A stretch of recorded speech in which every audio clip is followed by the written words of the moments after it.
Hello, this is the Lunchtime News from ITN. The main developments so far today. After the latest Tory resignation, Downing Street insists back to basics is here to stay. We ask the novelist Lord Archer, are Tory politics now nearer fiction than reality? The big chill sweeps much of Britain, the Siberian Express that caused havoc on the roads. Also among today's main stories, why Richard Branson was keeping company with Desert Orchid today. And another rare public appearance by the Princess of Wales.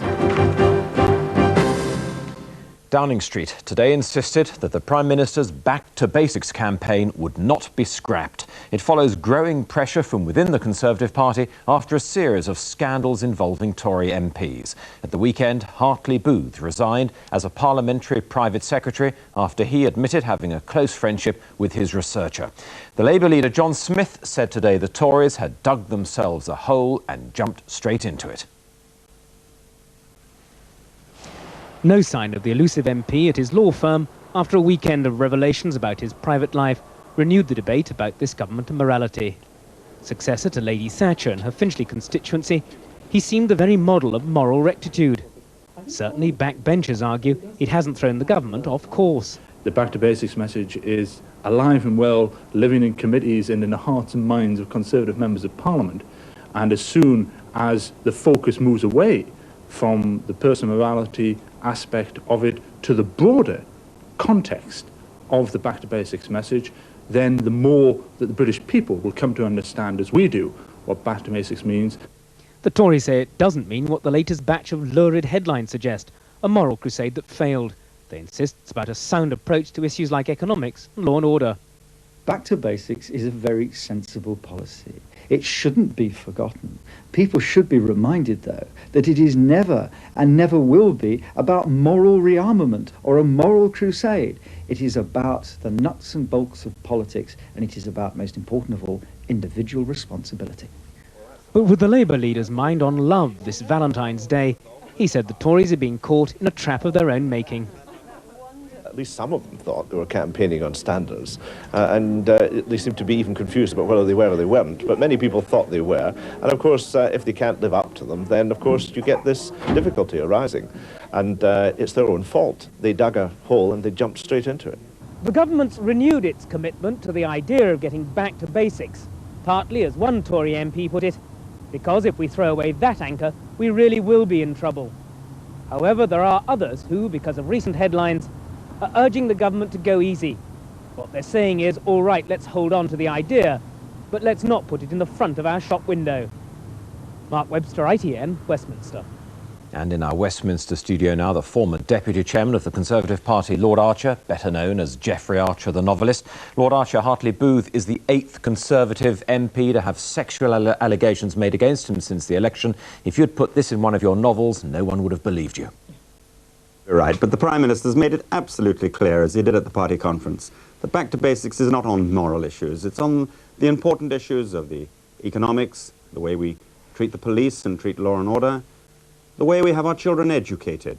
It's much more important issues that really matter in Back to Basics, and we've got to cling to those. Those are the standards, I might say, that the Prime Minister sets himself, so people can clearly see. But do not accept that in the public eye, Back to Basics has now been shot to pieces, and it therefore has to be time for the Prime Minister to abandon it. No, I certainly do not. The major issues, as I said, of getting the economy right, of the way we treat people, of how we get our education right, will always be there. And indeed, perhaps the biggest issue of all, the way people treat the state and the state treats people. That we realise we have a duty to give service as well as just receive things. That will always be the same. And the Prime Minister has set that example. He made it clear from the very beginning it was not a moral crusade. And that was never meant and should never be accepted as such. Let's talk about the behaviour of some Tory MPs. Why are so many of them getting into trouble? I've no idea, though I must confess one or two of them really aren't worthy of the front pages. Here we are with a situation where we have unemployment falling at 20,000 a month. We have interest rates down to below 2%, and they've been below 2% now for over a year, and we haven't had that since 1946. With interest rates down to 5.25%. We have growth at 2.5%, perhaps 3% next year, and we're allowing the front page which is to be dominated by this trivia. It's time people realise that now we're getting things right. Let's talk Britain up. Let's get important stories on the front of the ITN News and not trivia. It's being said, Lord Archer, that one of the problems is that the Conservative Party has been in power for so long now that Conservative MPs, particularly the new intake from 1992, think they can get away with anything. I don't think that's true. I do think the new intake is outstanding. I've had the privilege of meeting many of them. We have a first-class intake, and I hear what you say about being in charge for 15 years. People seem to forget what we've achieved in that 15 years. If we have a weakness in our party, it's our inability to get over to the country what's been achieved in 15 years and what a disaster it would be to have the Labour Party back with their 98% taxation at the highest level and 35% at the lowest level. We don't want that, thank you very much. You talk of the press, you even blame the press, but it has to be said the tragic events like Lady Caithness's suicide, Stephen Milligan's lonely death, none of this happened with the press headlining it in advance? I did not blame the press. That is misrepresenting me. What I said was there are more important issues to lead ITN News on. Lord Archer, thank you for talking to us. Thank you very much. An RAF helicopter and 5 mountain rescue teams are battling through blizzard conditions to try to find a woman climber missing in Scotland. The woman plunged 200 feet while climbing with 2 companions in the Cairngorm Mountains yesterday.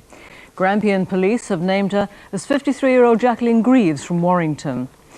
Meanwhile, a blanket of snow has swept across much of southern England and Wales, with temperatures plunging to sub-zero levels. The West Country was on the receiving end of the worst of the snow. There were blizzard conditions this morning near Exeter. They caused big problems for motorists. For much of England and Wales, it's been the first cold snap of 1994. Temperatures dropped as low as -6 Celsius, but east winds direct from Siberia made it feel more like -14. Trouble on the roads in Hampshire. There were a series of minor shunts on the M3 near Basingstoke. There were no serious injuries. Throughout the morning, police were warning motorists to stay at home. The capital was also caught by the weather. Icy roads brought much of central London to a virtual standstill. The snow moved north as the morning went on, but the weathermen warned there's more on the way. Another band of snow is expected to move across the south and into the Midlands tonight. And in Parliament, there have been calls by one Labour MP for cold weather payments to be made to pensioners immediately. Usually the payments are only triggered when the temperatures drop to 0 on 7 successive days. Abroad now, UN negotiators are locked in talks with the warring factions in Sarajevo this lunchtime. Serbian leaders now say they won't surrender any more of their heavy guns until Muslim forces return to their barracks. We go live now to Sarajevo and our correspondent, Sandy McIntyre. Sandy, what is the latest on the ceasefire? Well, the latest, John, is that the ceasefire, fragile as it is still holding. Only the very occasional burst of small arms fire can be heard in the city. There were 5 shells exchanged between the warring factions yesterday, 3 outgoing from Sarajevo and 2 coming into it. But by Sarajevo standards, that's a complete peace. And as you say, the talks are going on in an atmosphere of peace. Top of the agenda, the Serb demand that heavy artillery only be withdrawn if the Muslim infantry units in turn are pulled back to their barracks. The talking is going on from me a few kilometres away, and we expect it to go on for the rest of the day. Meanwhile, the clock is ticking away on NATO's ultimatum, which runs out on Sunday. Will we see airstrikes from then? Well, I think we should be clear about one thing. The man who controls whether there is or is not airstrikes is Lieutenant General Sir Michael Rose, the Bosnian commander here in Sarajevo. After 10 days, after Sunday, NATO will give him a bit of paper sanctioning him to carry out airstrikes, but they will only be carried out on his say-so. And if the talks go on, if the ceasefire continues, then there is no reason why he should do so, and indeed he will not do so. So I don't think come Monday morning we're going to be seeing airstrikes across this city. Thank you, Sandy. If NATO does launch airstrikes against the Bosnian Serbs, British planes based in Italy and at sea will be involved. The aircraft carrier Ark Royal heads a Royal Naval Task Force patrolling the Adriatic.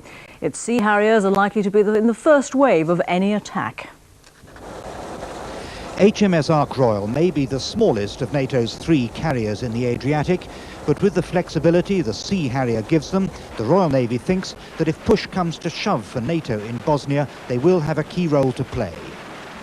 Good afternoon, gentlemen. Firstly, the weather over Sarajevo is scattered cloud at 2,000 feet. The Harrier pilots are living with uncertainty, half believing they're pawns in a game of brinkmanship, half suspecting they're on the verge of going to war. Each Harrier gets a £1,000 bomb to fly with over Bosnia. They call these dumb bombs, no laser guidance, but the pilots say they can drop them with high precision. 8 Sea Harriers here, part of the 100-plane-strong NATO strike force from 4 countries. NATO is keeping strike aircraft in the air above Sarajevo for most of the day and the night. So if the UN commander in Bosnia decides to call in airstrikes, the bombs could be dropped within minutes of his command. A pair returns from its slot over Sarajevo, their place taken by American, French or Dutch fighters. This time round it was bluff, circling noisily in the clouds to let the gunners on the ground know that they were there. If the order does come to attack, however, it won't be easy. The first problem you've got there is finding the target at all. If you put something like a gun or artillery in amongst buildings or schools or in a playground, you're probably not going to be able to see it in the first place. Another mission back, reconnaissance this time. Film from the Harrier's nose camera is retrieved for processing. Nothing much today, the low cloud over Sarajevo obscuring the guns and mortars which have yet to be moved from the surrounding hills. The Royal Navy came to the Adriatic to back up the UN aid programme. Their role change has surprised them. The object of this exercise is to deliver humanitarian aid to the people of Bosnia in support of the United Nations. And it does sometimes strike me as a bit odd that to be reduced to delivering it in £1,000 packages of high explosive. They will bomb if the UN and NATO orders it, but no one knows if that would relieve Bosnia's suffering or worsen it. Jeffrey Archer, ITN, on HMS Ark Royal. Here, sufferers claiming compensation for the alleged side effects of the tranquilizer Ativan have had their legal aid withdrawn today. The Legal Aid Board's decision will mean 1,200 people will not now receive help with their compensation battle. In the last 5 years, cases involving tranquilizers have cost nearly £30 million in legal fees. Tranquilizer self-help groups see the withdrawal of legal aid as a hammer blow. Lynn Piper claims she was addicted to Ativan for 14 years, changing her personality, making her a zombie. She says the withdrawal of aid means people like her can't afford to continue their cases. It wasn't so much the money we may have had if we'd have won, it was the recognition we should have got, because all of us are involuntary addicts made so by the National Health Service. We didn't ask to become addicts, they made us addicts, and no one is standing up and taking responsibility for that. Philip Leister claims he was addicted to Ativan for 12 years. I got through my period by convincing myself I'd kill myself tomorrow. I think I got through 10 years by totally convincing myself, well, I won't be here tomorrow, I'll pick up the courage and kill myself. Solicitors say the decision is the worst of all possible worlds and throws doubt on the system for dealing with claims from many litigants. We have something in the region of £5 million of public money that will have been entirely wasted. We have 1,500 claimants who feel aggrieved and upwards of 10,000 potential claimants who feel that they've been denied access to proper justice. It's always regrettable if a claim doesn't succeed or if legal aid can't be continued all the way to trial. The Legal Aid Board has got a duty to consider its statutory tests under the Legal Aid Act and to consider whether claims remain sufficiently strong and cost-effective to justify public funding. Some self-help groups have turned to techniques like electroacupuncture, which they say helps them recover from the alleged side effects of tranquilizers. Turning to the law proved frustrating, costly on the public purse, and in the end, futile. The 30-year-old American paraglider who landed on Buckingham Palace 9 days ago is being deported this afternoon. James Miller, a paragliding fanatic who calls himself Fan Man, was arrested moments after swooping semi-naked onto the roof of the palace. He last hit the headlines in November when he came down onto the ring during the World Heavyweight Boxing match between Riddick Bowe and Evander Holyfield in Las Vegas. It was high noon today for Britain's first national lottery. Midday was the deadline for the companies bidding to run the operation.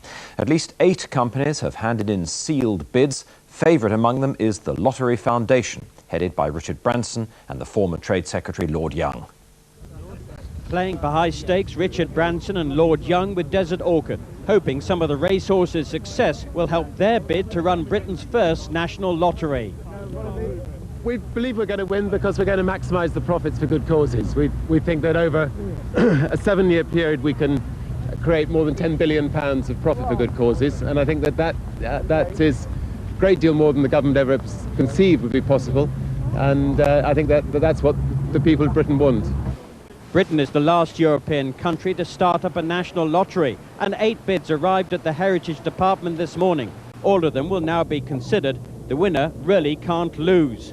Another organisation, Camelot, presented a 7,000-page submission in their attempt to get a licence. This lottery will bring for good causes billions of pounds a year and a lot of fun and excitement to a lot of people. The lottery will probably be screened on television similar to other countries, with some money going to charity, the sports, art, and with massive prizes every week. If half the money is going in prizes, you'll get about 14 million being paid out each week, which means that certainly there'll be millionaires occurring every week of the year out of the lottery. The lottery will generate billions, even more than Desert Orchid could have hoped to achieve. Stephen Cape, ITN, Central London. Well, live now to the headquarters of the National Lottery and its Director General, Peter Davis. Who's going to win, Mr. Davis? I wish I could tell you the answer to that. I'm afraid it's going to be 3 months of hard work before we know. But presumably Richard Branson must have the edge because all the proceeds of his bid are going to charity. Well, no, all the applications have an even chance at this stage. We received 8 applications. We haven't opened any of them, and they'll all be given exactly the same treatment and an equal chance of winning. What exactly are you looking for then? Well, the National Lottery Act makes it quite clear. We have to look for the propriety with which they're going to run the lottery, security for the players, the participants in the lottery, and subject to those two, maximise the revenue for good causes. In that case, Richard Branson will have the edge, won't he? I don't think I can say that anybody has the edge at this stage, because I haven't opened any of the applications. Isn't it all about making money for the government in a way, though, because they take 12% tax? That could add up to an awful lot, and the spin-offs from money to the arts and heritage, for example. Well, that's a political question. Parliament has decided in the Finance Act that there'll be 12% duty, so that's the way it is. Well, but remind us briefly how it's going to work then. I mean, how are we actually going to buy tickets? Well, what I expect we'll have is a combination of instant games, which is scratch cards, and probably one major online computerized lotto game where you select numbers and have perhaps a weekly draw, probably televised on a Saturday night. Will there really be a millionaire a week, do you think? I think that's very possible. Mr. Davis, thank you very much indeed for joining us. My pleasure. The Princess of Wales today broke her self-imposed exile from public life with a Valentine's Day visit to London's Great Ormond Street Hospital. As the hospital's patron, she was there to open a new 119-bed variety club building. The visit was arranged before the Princess's decision to withdraw from royal duties. Huddled against the cold, nurses from Great Ormond Street waited for the Princess to arrive. This hospital has always been close to her heart, and despite cancelling all other public engagements, this was one she was determined to fulfil. And it was like old times as she accepted a bouquet from 15-year-old Anna Dart. Then the Princess went on to officially open the new £84 million centre. But at times she looked nervous, almost awkward. After all, it was events like this which she was so anxious to give up, and she clearly doesn't relish being back in the spotlight. With the young patients, though, she was more relaxed. Great Ormond Street's Wishing Well appeal raised a massive £54 million from public donations, making it one of the most successful fundraisers in the country. The new Variety Club building, which came of it, has some of the most up-to-date paediatric facilities in Europe. After seeing them and talking to staff and patients, the Princess slipped away and back into her self-imposed exile. Football, after England's failure to qualify for the World Cup, Terry Venables has a huge task trying to put a smile back on the face of English soccer fans. But he may have achieved the impossible today with reports that he's considering Paul Gascoigne as the next England captain. Venables went to Italy yesterday to watch Gascoigne in action and was rewarded with an impressive display. They go together like Sherwood and Forest. If anyone can get the troubled Gascoigne to see the wood from the trees, it's the mentor, the New England coach, the old boss, Terry Venables. When they met, there was genuine pleasure on the player's face. He hasn't made many friends since moving to Italy. And Venables was obviously delighted with the way his protégé played yesterday. For me, he's the number one. I'm not just saying it because I'm here. I've learned so much from him in football. And I think this is where I am today is because of Terry. With the England coach watching, Gascoigne turned on the showman. Lazio won by 4 goals. This was the last and Gascoigne's special contribution. It's only the 3rd goal he's scored this season, but was it good enough to get Gascoigne appointed captain? I've got to pick a team before I pick a captain. But he's very much part of your plans, obviously. I would like to think so, yeah. Paul, what did you think about these rumours that he might be the next England skipper? Like I said, you know, everything's written good about us, everything's written bad. I just take things as they come and go. For me, my first step is to be in the squad. There are many in British football who think Paul Gascoigne isn't suited to playing overseas. But the player wouldn't speculate on his future, only to say he still has 3 years to run on his Lazio contract. Colin Baker, ITN, Rome. In the city, sharp falls in Tokyo and Hong Kong took their toll on the FT 100 share index. A short time ago, it was down more than 11 points. The pound was up 0.25% against the dollar. It was down a fraction against the German mark. And the main news again. Downing Street today insisted that the Prime Minister's Back to Basics campaign would not be scrapped. It follows growing pressure from within the Conservative Party after a series of scandals involving Tory MPs. Labour leader John Smith today said the Tories had dug themselves a hole and jumped straight into it. And a blanket of snow has swept across much of southern England and Wales, with temperatures plunging to sub-zero levels. An RAF helicopter and 5 mountain rescue teams are battling through blizzard conditions to try to find a woman climber missing in Scotland since yesterday evening. And that's the news so far today. John will be back with the early evening news. From us, goodbye. Bye-bye.